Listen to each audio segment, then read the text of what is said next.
Hey guys, so today I'm just gonna show you ano namin pakainin ng mga kahayupan sa normal na araw. So, eto, tara, samahan nyo kami. Food for the dogs. Sundala ni mama doon. Pagkain ng baboy and isda. So, punta na kami sa Lidyang. Let's go.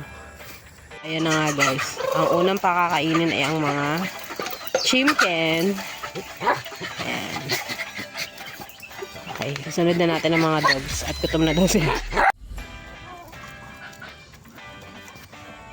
Ayan, nabilis nila na ubos yung pagkain. Kakalapag ko lang. Ubos na agad.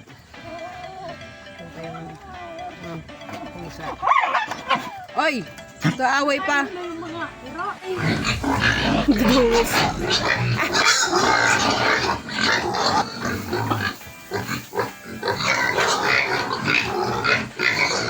Parang di naman gusto.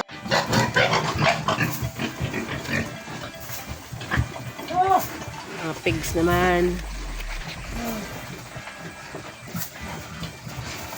Nanahimik ko. May lilinisin mo? Kaming tayo, kanina kunti lang.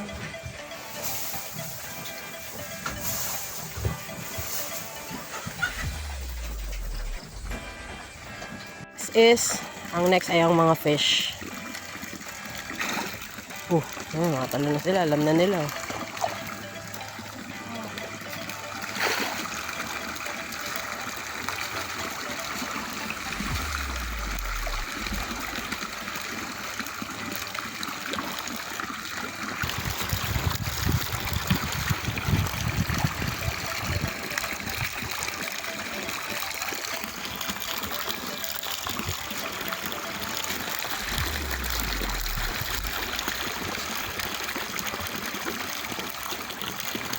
This is the other luwang. Kanina yung pinakamalaki. Ito yung isa. Sakto lang. Pero marami pa rin laman. Ilan nga yung nilagay natin pispis dito na nakaraan mo? 500 lang to eh. Pero ngayon mga ilan na kaya yan? Nakalibo na. Libo na. Nag-times 2 na. It's the third luwang. Ano ang Tagalog ng luwang?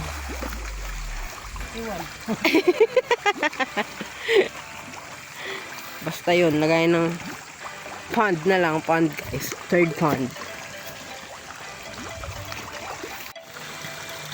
Alright, ito ang pang fourth. Ito yung pinakauna, ay pangalawa no? Ano yung pinakauna? Yung ano, yung empty.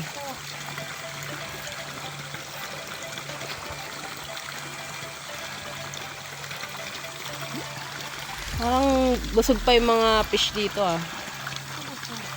Hindi dito, hindi masyadong umano. Konti lang.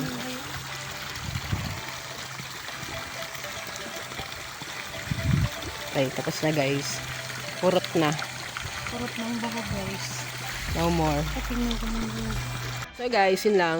Kinakita ko lang yung normal routine nila mama. Siyempre sila mama. Ano lang tayo dito? Assistant lang tayo dito. Pero time check, it's around 5:14. So typically morning, lunch, at saka yung afternoon ginagawa yung pagpapakain, especially sa mga baboy, 3 times a day. Yung mga fish, 2 times a day lang, morning tsaka afternoon lang. And then, yun lang siya. So, kung bago ka sa channel ko, please don't forget to like and subscribe. And click nyo na rin yung notification bell para at least updated kayo sa mga upcoming videos ko. So, that's it. See you on my next video. Bye!